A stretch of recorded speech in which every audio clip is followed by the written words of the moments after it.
ओडिया भाषा और साहित्य विभाग स्वयंशासित विज्ञान महाविद्यालय हिंजिलकाटू और IQASC मिलित आनुकूल्य आयोजित एक दिवसीय आलोचना चक्र स्वाधीनता परवर्ती ओडिया कथा साहित्य स्वयंशासित विज्ञान महाविद्यालय ओडिया भाषा साहित्य विभाग तरफ एक दिवसीय जातीय पाठचक्र अनुष्ठित हो एथिरे महाविद्यालयर अध्यक्ष प्रोफेसर अरुण कुमार खाड़ंगा सभापतित्व करथिले। एहार शीर्षक थिला स्वाधीनता परवर्ती ओडिया कथा साहित्य। एथिरे ब्रह्मपुर विश्वविद्यालयर कुलपति प्रोफेसर डॉक्टर गीतांजलि दास पाठचक्र को उद्घाटन करथिले। मुख्य अतिथि भावे उत्कल संस्कृति विश्वविद्यालय भुवनेश्वर कुलपति प्रोफेसर डॉक्टर प्रसन्न कुमार स्वाई जोगदे तांको वक्तव्य स्वाधीनता परवर्ती मनुष्यर जीवन चित्र किपरि बदलिछि एवं ताहा किपरि कथा साहित्य रे प्रस्फुटित होइछि से संपर्क में आलोचना करथिले। मुख्य वक्ता भावे विश्वभारती शांति निकेतन विश्वविद्यालय पश्चिमबंग प्रोफेसर डॉक्टर शरद कुमार जेना योगदान करथिले।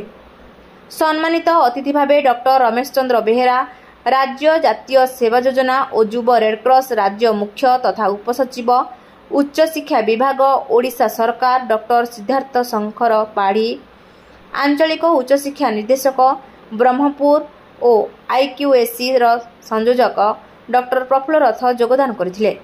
भित्ति प्रबंध पाठक रूपे डॉक्टर ऋषिकेश पंडा जोग देथिले। आवाहक प्राध्यापक दीनबंधु महांती अतिथि परिचय और शीर्षकर आभिमुख्य उपरे आलोकपात करथिले। अध्यापिका डॉक्टर संगीता मिश्र अतिथि को स्वागत करबा बेले अध्यापक अनिल पात्र धन्यवाद अर्पण करथिले। प्रथम और द्वितीय अधिवेशन में प्राक्तन अध्यक्ष डॉक्टर लंबोदर पाणिग्राही सभापतित्व करथिबा बेले मुख्य अतिथि भावे डॉक्टर कुलमणि उझा उपसचिव माध्यमिक शिक्षा परिषद योगदान करथिले। प्रबंध पाठक रूपे प्रथम और द्वितीय अधिवेशन में संजय कुमार पंडा अशोक कुमार पंडा डॉक्टर बनमाली पाणिग्राही डॉक्टर राजेंद्र कुमार त्रिपाठी अध्यापक धर्मेंद्र नाथ पात्र अध्यापिका सस्मिता लोहर अध्यापिका गीताराणी बिशोई स्नातक छात्र कान्हचरण पात्र एवं स्नातकोत्तर छात्र राजेश कुमार पात्र प्रबंध पाठ करथिले। अध्यापिका भारतीबाला साहू अतिथि स्वागत करथिबा बेले अध्यापक सुदर्शन रईत अतिथि परिचय प्रदान करथिले।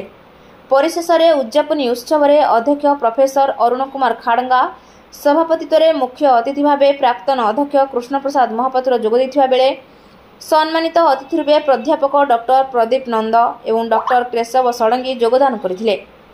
एथिरे अध्यापक जगन्नाथ महापात्र धन्यवाद अर्पण करथिले।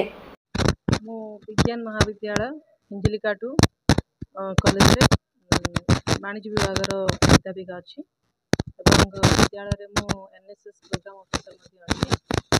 आज दिन आमर NSS तरफ सफाई कार्यक्रम शुभारंभ होता। ब्रह्मपुर यूनिवर्सिटी VC राजश्री पाणिग्राही आसते उत्कल सांस्कृतिक यूनिवर्सिटी वाइस चांसलर आसते तत्सहित NSS राष्ट्र अधिकारी आसते आमर रमेश चंद्र बेहेरा सर एवं YRC स्टेट कोऑर्डिनेटर आसते आम कॉलेज अध्यक्ष अरुण कुमार खाड़ंगा सर उपस्थिति रे आज कार्यक्रम अनुष्ठित होता।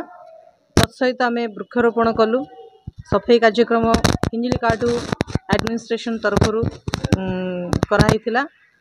ता सहित आज सुभद्रा योजना को प्रसार करने ओडिशा सरकार तरफ शिक्षानुष्ठान UG एवं PG छात्र छात्री मान द्वारा यार प्रमोशन पई विभिन्न प्रकार कंपटीशन अरेंज कराइथिला। से आमर debate essay writing rangoli photography एवं विभिन्न प्रकार कार्यक्रम कंपटीशन रे पिला आमर पार्टिसिपेट करथिले। आपण माने देखि पारुथबे विभिन्न प्रकार रंगोली हेछि एवं बहुत गुडा पिला डिबेट रे राइटिंग रे मध्ये पार्टिसिपेट करछंती फोटोग्राफी कंपटीशन रे पार्टिसिपेट करछंती। सुभद्रा योजनार प्रमोशन पई गवर्नमेंट कौन पदक्षेप नहीं यार मुख्य उद्देश्य कौन नारी सशक्तिकरण या द्वारा किपरि करा जाय परिबो एई विषय वस्तुटी को प्रचार करिया पई ए विभिन्न प्रकार कंपटीशन आज अनुष्ठित होइछि। धन्यवाद। ମୁଁ ରମେଶ ଚନ୍ଦ୍ର ବେହେରା राज्य सरकार उच्च शिक्षा